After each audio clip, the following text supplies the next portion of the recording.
Hi everyone, welcome to my channel. In this video, I'm going to talk about conducting scientific research as a student, and I'm going to focus on conclusion and recommendations, which typically occupies the chapter 5 or the 5th chapter of your academic research report. And my presentation has the following outline. First, I'm going to talk about the conclusion, then I'm also going to talk about the recommendations, then I'll give a summary of the presentation. So let's get started. The conclusion and recommendations typically occupy the 5th chapter of your research report. This is mostly general across most universities, and they are presented in separate sections under the same chapter. And in the conclusion, you are supposed to give a summary or a brief summary of the main aim of the research, the kind of results that you achieved, and the implications of the results to the global scientific community. All these things, you must summarize them. And you must also give a summary, or you may also give a summary of how your research results compare with other similar studies, and what kind of knowledge your research is bringing on board, or what kind of knowledge contribution your work is making to the global scientific community. And the summary of the results that you give in your conclusion must correspond with your research objectives. That link must be there. So the link between objectives, methodology, result, discussions, conclusion, that link must be there. Your objectives cannot be about one item and then you are drawing conclusions on something completely unrelated. That's not acceptable.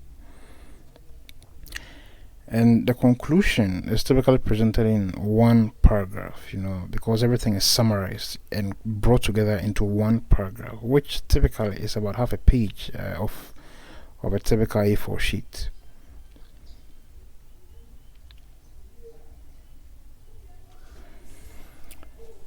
So the recommendations typically come after the conclusions, and it is also one paragraph of about half a page. And in the recommendations, you're required to explain the limitations of your research work, things that your research couldn't touch on, or things, the challenges that you had, or things that the research could not actually do or could not actually get into. And you're also required to explain the aspects of the research which can be studied further beyond the current work. No research work can be a complete knowledge base, for all problems in the world. There will definitely be room for improvement. There will be room for other things to be done, basically. So, in your recommendation, you are supposed to describe these things, that could be developed further or could be further taken upon by other researchers beyond your work. And the recommendations that you give must be typically placed in the context of your objectives, your method, your results, your discussions, and your conclusions. They must be related. You cannot make recommendations on something else not related to the objectives of your work.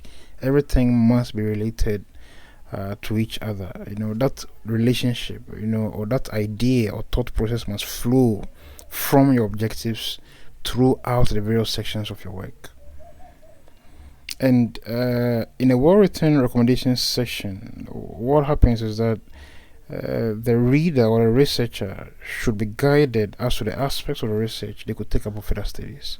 Because in your recommendations, you are describing aspects of the work which other people or yourself could actually take up further beyond the current work. And here, what I'd like to say is that as a new researcher who is actually looking to perform research in a new field which you're not so familiar with, I think one of the best places that you could start from is to look at the recommendations of the research works of other people. This can be a very good place to start. So in summary, the conclusion recommendations typically occupy the 5th chapter of the academic research report. This runs generally across most universities. And the conclusion recommendations are presented in separate paragraphs under the same chapter. And typically you have one paragraph for each one of them. And the main aim of the conclusion is to summarize the work, basically. So your objectives, the results you achieve, and the implications of the results to the global scientific community. You summarize all this, into the conclusion.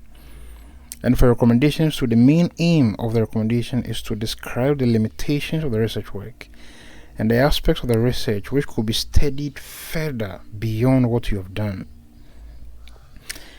And the conclusion and the recommendations of the research work are all explained in the context of your objectives, your method, your results, your discussions.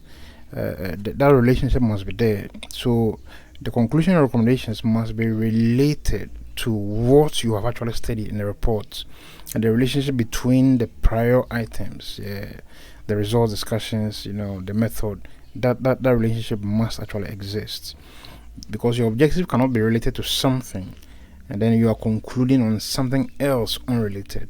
That is not scientifically acceptable. So this brings me to the end of the presentation. Thanks so much for watching.